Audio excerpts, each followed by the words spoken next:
वळूयात पुढच्या बातमीकडे। तर आज सर्वे केला तर लोकही बोलतील पुन्हा मुख्यमंत्री शिंदेच व्हावेत असं विधान पुन्हा एकदा बच्चू कडूंनी केलंय। शिंदे मुख्यमंत्री व्हावेत यासाठी जनतेकडे साकडं घालू असंही बच्चू कडूंनी म्हटलंय। तर आता नोकरी दिली आहे तर मालकाचे गुणगान करणं त्यांना अनिवार्य असल्याचं म्हणत भाजपचे प्रवक्ते शिवराय कुलकर्णी यांनी बच्चू कडूंवर टीका केली आहे। आताही शिंदेच लोकप्रिय मुख्यमंत्री असल्याचं म्हणत बच्चू कडू यांनी भाजपला कडू बोल सुनावले। महाराष्ट्रात आज जरी कोणी सर्वे केला तरी उपमुख्यमंत्री एकनाथ शिंदे यांचंच नाव मुख्यमंत्री पदासाठी समोर येईल असं वक्तव्य आमदार बच्चू कडू यांनी केलंय।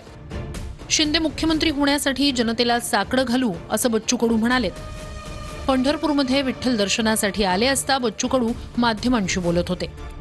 मला असं वाटतं का ते जे साकडं घालायचं काम आहे ते जनतेसोबत घालू, जनतेला आम्ही सांगू का आम्हाला असं वाटतं का मुख्य शिंदे साहेब जे रात्री 2 वाजता दरवाजा उघडतय, सामान्य माणसाच्या प्रति असणाऱ्या भावना ज्या खऱ्या अर्थानं ज्या पद्धतीच्या आहे तशा ताकदीचा मुख्यमंत्री व्हावा हे सगळ्यालाच वाटतं, मला एकट्यालाच नाही वाटत। बच्चू भाऊ, तुमची नोकरी गेलेली होती, तुमचा कामधंदा गेलेला होता।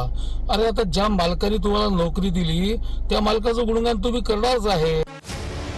काही दिवसांपूर्वीच बच्चू कडू यांनी प्रहार पक्ष शिंदेंच्या शिवसेनेत विलीन करून फक्त संघटना सुरू ठेवली। दिव्यांगांच्या आणि शेतकऱ्यांच्या मुद्द्यावरून बच्चू कडू यांनी शिंदेंच्या शिवसेनेचं धनुष्यबाण हाती घेतलं आणि शिंदेंच्या शिवसेनेतून बच्चू कडू विधान परिषदेचे सदस्य झाले। शिंदेंना मुख्यमंत्री करण्यासंदर्भातील बच्चू कडू यांच्या या वक्तव्यानं पुन्हा एकदा नव्या चर्चांना उधाण आलंय।